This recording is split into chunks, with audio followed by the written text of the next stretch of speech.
Hi all, welcome to quacks academy. So നമ്മളിന്ന് discuss ചെയ്യാൻ ഉദ്ദേശിക്കുന്ന ടോപ്പിക് എന്ന് പറഞ്ഞാൽ ഇൻഡക്റ്റൻസ് എന്നുള്ളതാണ്.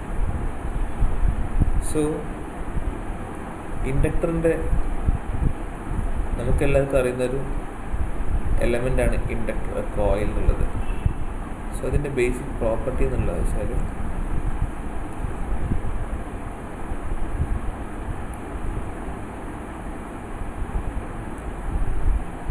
ഒരു സിംഗിൾ ടേണിലെ കോയിൽ ഞാൻ എടുക്കുകയാണ്.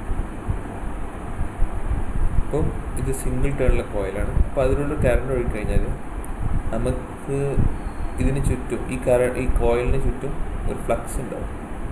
ആ ഫ്ലക്സ് എസ്റ്റാബ്ലിഷ് ചെയ്യുന്നത് ഇങ്ങനെയായിരിക്കും. സോ നമ്മൾ കറണ്ടിൻ്റെ ഡയറക്ഷൻ ഇതിലൂടെയാണെങ്കിൽ ഫ്ലെമിങ്സ് റൈറ്റ് ഹാൻഡ് റൂൾ ഉപയോഗിച്ച് റൈറ്റ് ഹാൻഡ് തമ്പ് റൂൾ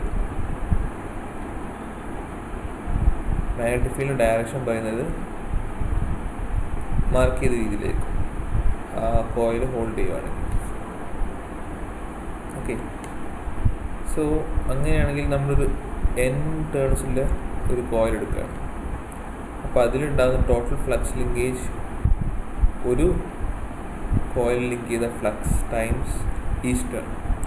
അതായത് ഓരോ ടേണിന് അക്രോസ് ഉണ്ടാകുന്ന ഈ ചെറിയ ഫ്ലക്സ് ആഡപ്പ് ചെയ്തിട്ട് in total a complete flux linking form here. So that will be total flux linkage of that coil due to അതിലൂടെ ഒഴുകുന്ന കറണ്ട് കാരണം I. സോ ഈ കറണ്ടിൽ ഉണ്ടാകുന്ന ചെറിയ വേരിയേഷൻ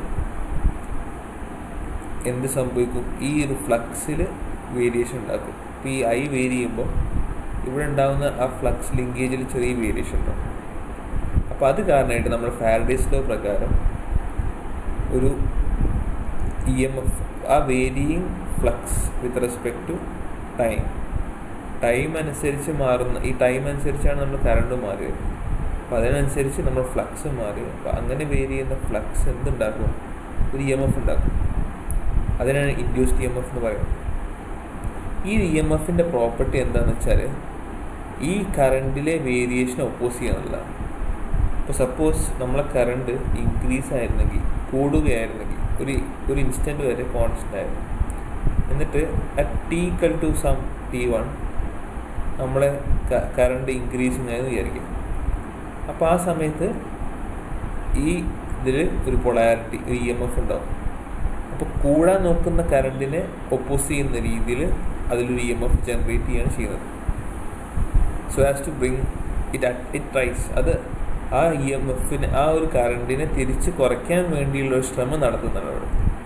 ഓക്കെ, അങ്ങനെ ഒരു വോൾട്ടേജ് ആയിരിക്കും അവിടെ ഇൻഡ്യൂസ് ചെയ്യുക. Again if the current was reducing, അതിലുണ്ടാകുന്ന EMFൻ്റെ പൊളാരിറ്റി എന്ന് പറഞ്ഞാൽ ഇറ്റ് എയ്ഡ്സ്, അത് സപ്പോർട്ട് ചെയ്യും. ലെൻസസ് ലോ പ്രകാരമാണ് ഇതിൻ്റെ EMFൻ്റെ ഡയറക്ഷൻ, പൊളാരിറ്റി ഉണ്ടാകും. സോ ഈ EMFൻ്റെ ജോലി എന്ന് പറഞ്ഞാൽ എന്താണ്? ആ വേരിയേഷൻ ഓഫ് കറണ്ട് കുറയുകയാണെങ്കിൽ കൂട്ടാൻ വേണ്ടി ശ്രമിക്കും EMF, അല്ലെങ്കിൽ കുറയുന്ന കറണ്ടിനെ കൂട്ടാനും കൂടുന്ന കറണ്ടിനെ കുറയ്ക്കാനും വേണ്ടിയുള്ള അറ്റംപ്റ്റ്. ആ ഒരു അറ്റംപ്റ്റാണ് EMF, ഈ stored energy in the inductor ശ്രമിക്കുക.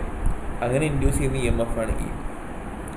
So that will be N5 times will be the total flux linkage varying with time.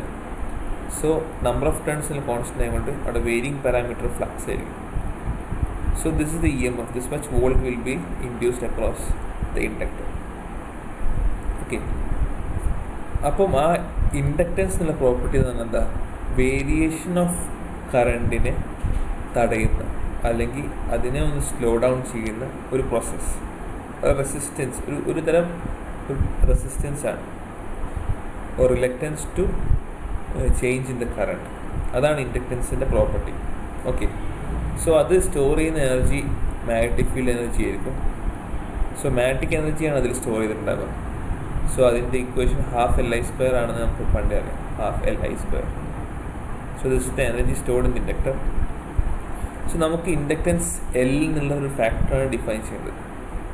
അപ്പം അതിലോട്ട് വരികയാണെങ്കിൽ നമ്മളെ ഫ്ലക്സ്, ഇത് ഐ കറണ്ട് കാരണം ഉണ്ടാകുന്ന ഫ്ലക്സ് ഫൈ ആണെങ്കിൽ ആ ഫ്ലക്സ് പെർ കറണ്ട് ആണ് ഇൻഡക്റ്റൻസ് എന്ന് പറയുന്നത്. അത് വേരിയിങ് ആകുമ്പോൾ d phi by d I എന്നുള്ളൊരു ഫാക്ടറായി മാറും.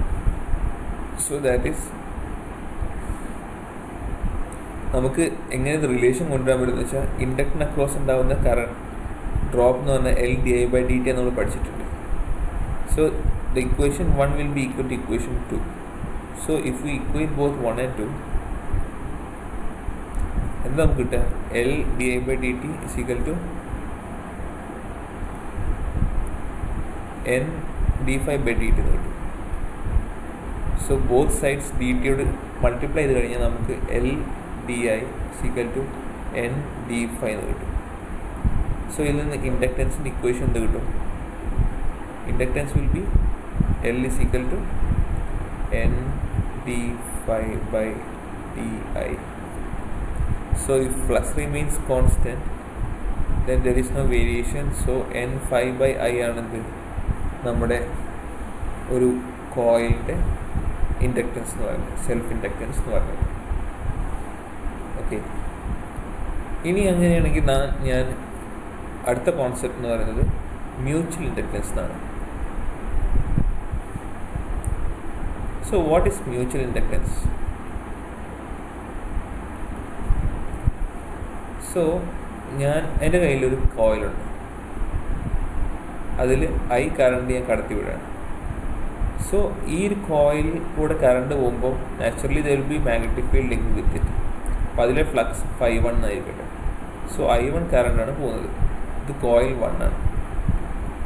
ഈ മാഗ്നറ്റിക് ഫീൽഡിൻ്റെ പെരിഫറിയിൽ ഞാൻ വേറൊരു അതിൻ്റെ അഫിനിറ്റിയിൽ ആ ഒരു ഫ്ലക്സ് നിലനിൽക്കുന്ന ഫീൽഡ് നിലനിൽക്കുന്ന സ്പേസിൽ അടുത്ത് ഞാൻ വേറൊരു കോയിൽ കൊണ്ടുപോവാണ്. So initially φ1 is the total flux that is linking with I1. So അതിൻ്റെ ഒരു ചെറിയൊരു ശതമാനം നമ്മൾ കോയിൽ 2, ചെറിയൊരു ശതമാനം ഫ്ലക്സ് നമ്മൾ കോയിൽ 2 ആയിട്ട് ലിങ്ക് ചെയ്തിട്ടുണ്ടാവും. സോ അതിനെ φ12 എന്ന് വിളിക്കാം. Okay, fine. അങ്ങനെയാണെങ്കിൽ നമ്മൾ ഈ φ12 നമ്മളെ സെക്കൻഡ് കോയിലിൻ്റെ ടേൺസ് N2 ആണെങ്കിൽ first coil number of turns in first coil will be N1. So second coil induce ചെയ്യുന്ന EMF എന്ന് പറഞ്ഞാൽ ഇതാണ് ഇവിടുത്തെ total flux linkage. That varying with time will give the E. That is according to Faraday's law. Faraday's first law പ്രകാരം നമ്മൾ പറയുന്നതാണ് magnitude തരുന്നത് second law ആണ്. Faraday's law, second law of Faraday നമ്മളെ EMF induced across the coil due to the magnetic field when the coil is placed in a magnetic field എന്ന് പറയുന്നത് d phi by dt ആണ്, d psi by dt ആണ്. So psi here will be N2 phi12. So again N2 is constant, d phi12 by dt is the EMF induced. നമുക്ക് പിന്നെ ഇതിന് so ഞാൻ വേറൊരു കേസും കൂടെ പറയുന്നില്ല. അതായത് EMF induced due to mutual inductance. അപ്പോൾ ഇതിൽ di2 എന്നുള്ള di1 ഫസ്റ്റ് കോയിലിലെ current varying with respect to time, ആ ഒരു ഫാക്ടർ ടൈംസ് അതിന് മ്യൂച്വൽ കപ്ലിംഗ് കോഎഫിഷ്യൻറ്റ്, അതാണ് മ്യൂച്വൽ ഇൻഡക്റ്റൻസ് M. സോ അതായിരിക്കും അതിൽ ഇൻഡ്യൂസ് ചെയ്ത N2 എന്നുള്ള കോയിൽ 2 ഇൻഡ്യൂസ് ചെയ്ത EMF. സോ 1 and 2 ഇക്വേറ്റ് ചെയ്യുകയാണെങ്കിൽ നമുക്ക് എന്ത് കിട്ടും? ഇക്വേഷൻ ഫോർ M നമുക്ക് ഡിറൈവ് ചെയ്യാൻ പറ്റും. ഇപ്പോൾ M di1 by dt is equal to N2 d phi12 by dt. So again നേരത്തെ ചെയ്ത പോലെ ചെയ്ത് കഴിഞ്ഞാൽ M is equal to N2 d phi12 by di1 എഴുതാൻ പറ്റും. So this is the mutual inductance between the two coils. Equation for mutual inductance. ഇനി ഇതേ സെനറിയോ നമുക്ക് ഇങ്ങനെയും ചെയ്യാൻ പറ്റും. See, suppose there is a coil carrying current I1. So ഇത് coil 1, ഇതിൽ ടേൺസ് N1 ആണെന്നിരിക്കട്ടെ. So this will establish a flux phi1. Again another coil, അതിൽ ഒഴുകുന്ന കറണ്ട് I2, അതിൻ്റെ number of turns N2. So ഇത് ഒരു ഫ്ലക്സ് phi2 എസ്റ്റാബ്ലിഷ് ചെയ്യും ആ കറണ്ട് കാരണം. ഓക്കെ, അഗെയിൻ ഇത് രണ്ടും തമ്മിൽ ലിങ്ക് ചെയ്യുന്ന ഒരു ചെറിയ പാർട്ട് ഓഫ് ഫ്ലക്സ് ഉണ്ടാവും. phi1 ഒരു part will be linking with phi2. So we call it phi12 which will be equal to phi21. phi12 എന്ന് പറഞ്ഞാൽ I1 കറണ്ട് ഒഴുകുന്ന കാരണം ഉണ്ടാകുന്ന ഫ്ലക്സ് കോയിൽ 2 ആയിട്ട് ലിങ്ക് ചെയ്യുന്നുണ്ട്. phi21 എന്ന് പറഞ്ഞാൽ കറണ്ട് ഒഴുകുന്നത് സെക്കൻഡ് കോയിലും, it is linked with the first coil. The flux is linked with the first coil. So this both will be the same and the equation for M will be N1 d phi21 by dt, that is again equal to N2 phi12 by dt di, sorry, di1 di2 and di1. So ഇവിടെ എന്ന് വെച്ചാൽ മറ്റ് N1 coil N1, അതായത് coil 1 ആയിട്ട് link ചെയ്ത flux due to current in second coil. So that will be giving the first equation, and the second equation will be given by the flux linking the coil 2 due to current in the first coil. Hope you understand the equations. Thank you.